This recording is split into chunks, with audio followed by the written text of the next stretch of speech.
Dalam politik, hal yang tidak terbayangkan bisa saja terjadi. Dan itulah yang berlaku pada Anwar Ibrahim sekarang. Pemimpin Pakatan Harapan ini harus bekerja sama dengan UMNO, partai yang bertahun-tahun ia serang, agar bisa membentuk kabinet. UMNO berada dalam kelompok Barisan Nasional. Selain UMNO, Pakatan Harapan juga bergandengan tangan dengan gabungan Partai Sarawak. 3 kelompok inilah yang menjadi tulang punggung pemerintahan Anwar Ibrahim.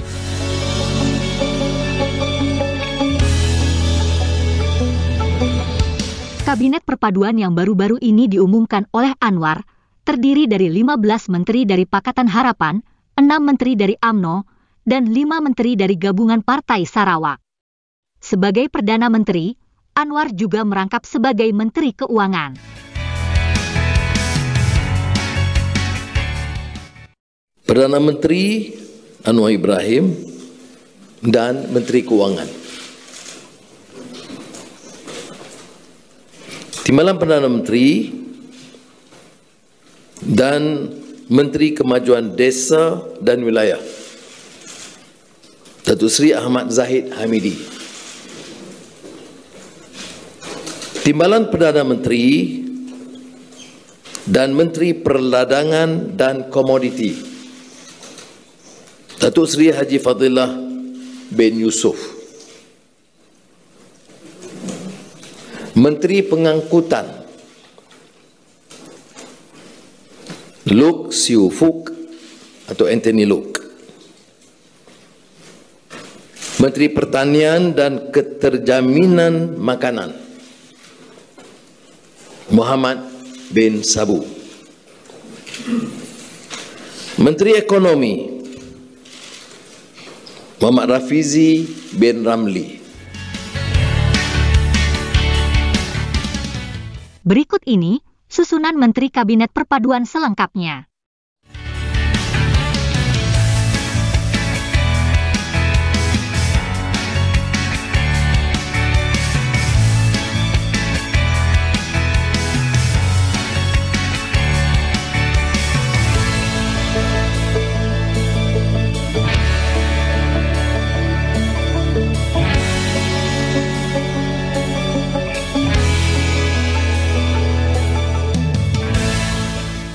Dalam kabinet tadi, ada Presiden UMNO, Zahid Hamidi.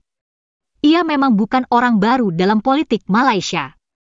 Pria berdarah Yogyakarta dan Ponorogo ini termasuk politikus kawakan. Nah, setidaknya ada satu lagi menteri keturunan Indonesia, yakni Saifuddin Nasution Ismail. Pria berdarah Batak ini pernah juga menjadi politikus UMNO. Tapi pada akhir tahun 90-an, ia berjuang bersama Anwar Ibrahim mendirikan Partai Keadilan. Partai inilah yang sekarang menjadi motor Pakatan Harapan. Keluar masuk penjara, perjuangan Anwar cukup panjang. Dan inilah kisah pada September 1998 silam saat Anwar ditangkap. Saifuddin sempat lari ke Jakarta.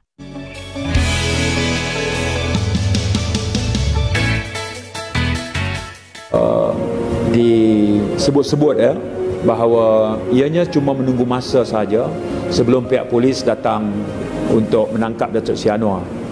Pada waktu itu Datuk Seri Anwar bertanya pada saya, di mana Dr. Rahim, di mana Saudara Ezam, di mana Johari Abdul.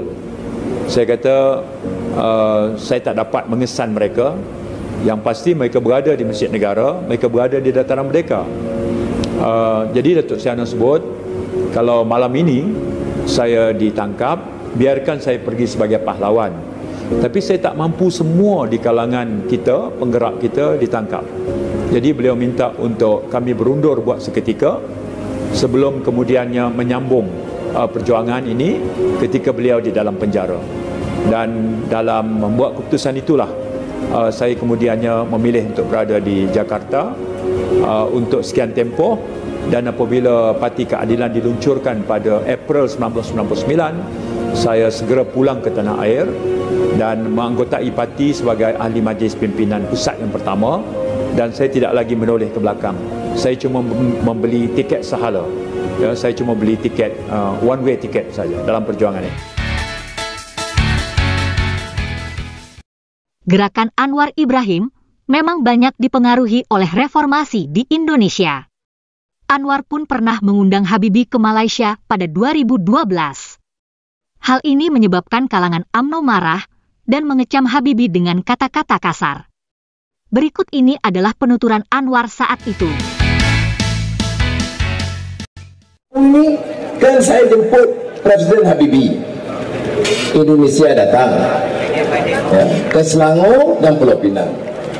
Habibie ini di rantau kita itu satu-satunya orang yang boleh reka dan cipta kapal terbang. Bukanlah bodoh macam Zainuddin Maidin. Saya kata aneh.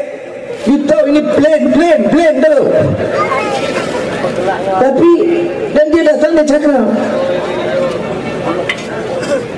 Saudara, kemudian dia jadi Vice President syarikat penerbangan terbesar di Jerman. Bukan pekerja, bukan engineer, Vice President, top foreigner dalam company itu. Kemudian balik sebagai Presiden Indonesia. Dan masa dia jadi Presiden, masa lepas reformasi, dia berikan, dia dalam masa 1 hari dia jadi Presiden, bebaskan semua tahanan politik 1 hari. Dalam masa 3 hari bebaskan media, tak ada lesen, bukan macam utusan TV3 ya tak. Zainuddin Maidin panggil dia apa?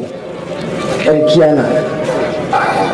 Presiden Indonesia itu pengkhianat dan anjing imperialisme. Medianya apa? Media UMNO, utusan keluar. Dia nak marah saya. Pak Habibie ini sebenarnya sama dengan Anwar Ibrahim. Dua-dua anjing. Jangankan presiden, orang biasa dipanggil anjing. Ini saya kata arrogance of power. Ini what's happening. Jadi image kita rosak. Seminggu 2 minggu yang lalu ini Syamsul Iskandar buat dengan saya, rosak image kita. Seluruh media menyerang. Nasib baik saya ada di sana. Saya kata, jangan. Rakyat Malaysia itu baik. Rakyat Malaysia itu sopan. Yang jelek dan keji itu Menteri UMNO. Bodoh. Terima kasih ya teman-teman sudah menyimak ulasan dan sajian kami. Semoga bermanfaat dan sampai jumpa lagi.